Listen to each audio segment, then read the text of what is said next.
So I would like to introduce you to what actually translates to a lonely weirdo. Shocker.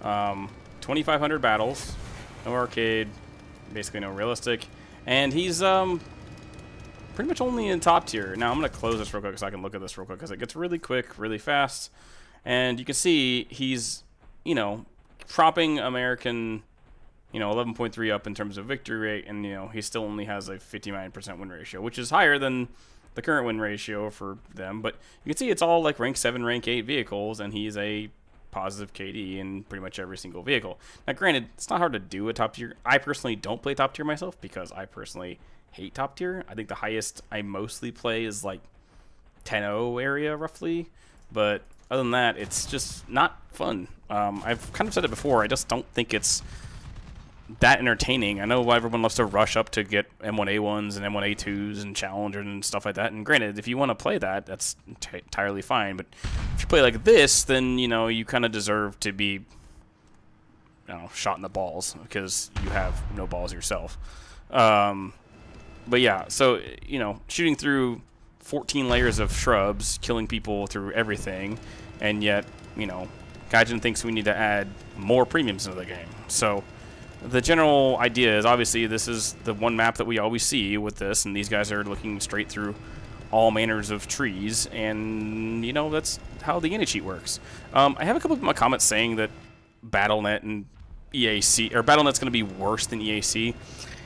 Here's the thing. We don't know what EAC is going to, or Battle.I is going to be like. The only thing I know right now is that, so, for a great example, Rainbow Six Siege currently runs with a paired anti-cheat that Ubisoft runs with Rainbow Six Siege. If Gaijin does that, like their own in-house one they used to use, plus Battle.I, it might help.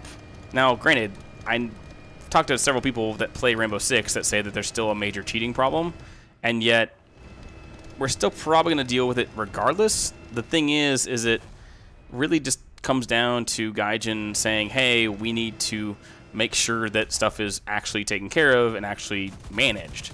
Right now, I don't know of any other games that I've played in a competitive sense that have no security team. And I find it really odd that you can't remotely contact a security team for Gaijin because they just refuse to acknowledge that they have one. And at this point, I'm fairly convinced that they don't have one. That the people who are their quote-unquote security are basically just, other employees that help them out every now and then, which is insanely irresponsible for coming from a security standpoint of view. So we'll really do see what Battle.I might entail. It might be good, it might be bad. We really don't know until they implement it and until something changes. The only thing I know that would be a problem is if they don't implement it with Linux. If you know anything with GTA right now, GTA doesn't even support Linux anymore. People have been getting refunds for hundreds to thousands of hours played on GTA because they played it on Linux this entire time, and now they can't play, and there's actually situations where people are getting full refunds because their game has been denied.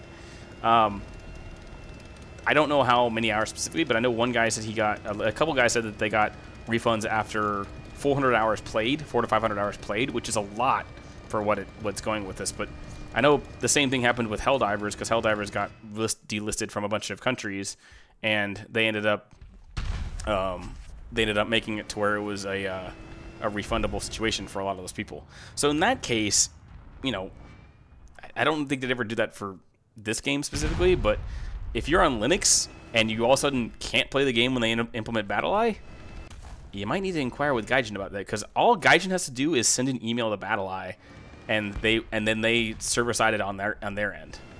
But if they don't do that, then you're crap out of luck with everything you spent in this game and all the other nonsense that this game goes on with. So yeah, in this case, it's majorly an issue with, if Gaijin is paying attention, they'll do that. The problem is, I also don't think that Mac works very well with Linux either. Or, sorry, I don't think that Mac works very well with Battle.I either. Granted, Mac's also a very small community in this case.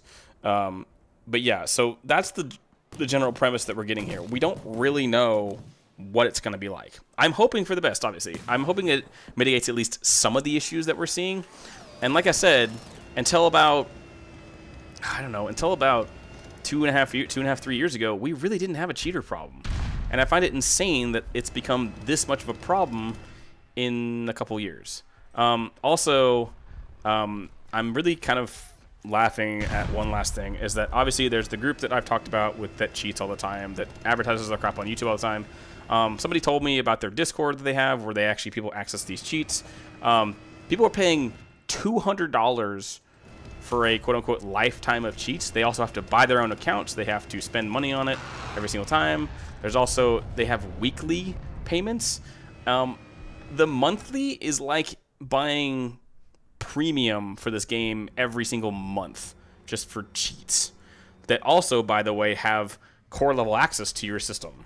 Apparently they only have like 200 to 300 members in their Discord, which I find also hilarious. That means that in terms of their group, at least as far as we know of them being real members or not, because I know a lot of their scripted accounts online are like complete bots. They've also turned it to where every single video of theirs has to black out the name, because even though they promote the accounts never getting banned, they always are, they're afraid of those accounts getting banned, which I find incredibly ironic. So yeah, that's come to the point where I have helped push that rhetoric. And look, I'm shooting a K-50 through the frickin', yeah, so that's the general idea. There's the, look at the tracking on that. It's crazy. And he shot it down. Yeah, that's crazy how that works. Yeah, but no, we can't detect any of this.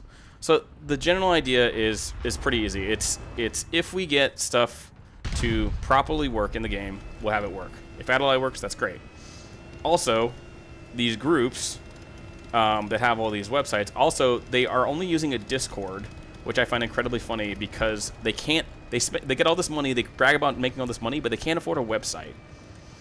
So they're using Discord, which will probably eventually get shut down itself because they're soliciting. So anyway, I'm going to leave this here. As always, if you have a person question you want to leave to me, please try to leave. Please try to follow the pinned comment below. And as always, I hope you have a good rest of your morning, day, evening, or night. And have a good one.